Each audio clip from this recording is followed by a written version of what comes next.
पांचवा अध्याय कर्म संन्यास योग का है। सकनो तिहै यह सोडो प्राक शरीर विमोक्षणात् काम क्रोधोद्भवम वेगम सयुक्ता सा सुखी नरः। भगवान कहते हैं कि जो व्यक्ति कर्म को कुशलता पूर्वक करता है उसका कर्म से अपने आप ही संबंध अलग हो जाता है। संन्यास का मतलब ये नहीं है कि हम संसार से दूर भाग जाएं। का भय वन को गए मन से गया न राग, त्याग वासना आ गई अगर तो घर ही में बहरा।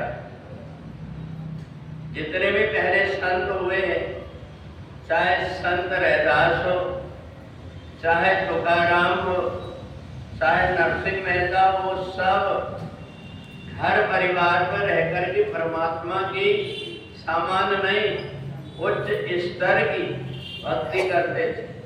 गोरा कुम्हार को तो इतना भी पता नहीं था कि मैं विट्ठल विट्ठल करके कीर्तन कर रहा हूँ और मिट्टी में मैंने अपने बेटा को ही दफन कर दिया। तो इस प्रकार से कर्म अगर व्यक्ति कुशलता पूर्वक करता है, ईमानदारी से करता है, तो उसे अपने आप ही कर्म से संन्यास हो जाता है। वो जो कुछ भी कर्म करता है उसकी आसक्ति नहीं होती। वो ये सोच करके कर्म करता है कि ये कर्म करने से मेरे मन की संतुष्टि होगी और दूसरा कर्म से मेरा कोई नाता नहीं रहेगा। और इसलिए कई बार अपन मंत्रों के जाप करते, कई बार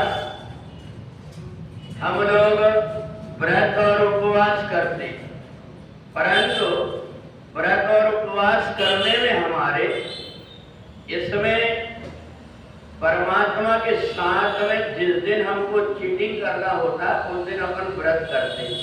और व्रत कैसा करते हैं? दाल चावल रोटी छोड़ करके जो चीज मिले वो सब कुछ खाओ। अब कोई पूछे तो ये बताओ कि हमारा व्रत। एक बार भगवान श्री कृष्ण ने भी नंद बाबा यशोदा को देखा कि ये बढ़िया हर दिन तो बनाते नहीं पर एकादशी के दिन सब प्रकार का पकवान बनता और सब कुछ खाना भगवान को दे, परंतु वो जो फलार बनता था बना दे। भगवान ने कहा माँ एक बात बताओ कि मेरे लिए भोजन अलग और तुम्हारे लिए क्यों? बोले बेटा आज हमारा उपवास। भगवान ने कहा कि माँ मैं भी उपवास करूं। अब भगवान भी उपवास करने लगे, बढ़िया बढ़िया खाने को मिल गया। पर उनको नहीं पता था कि एक दिन निर्जला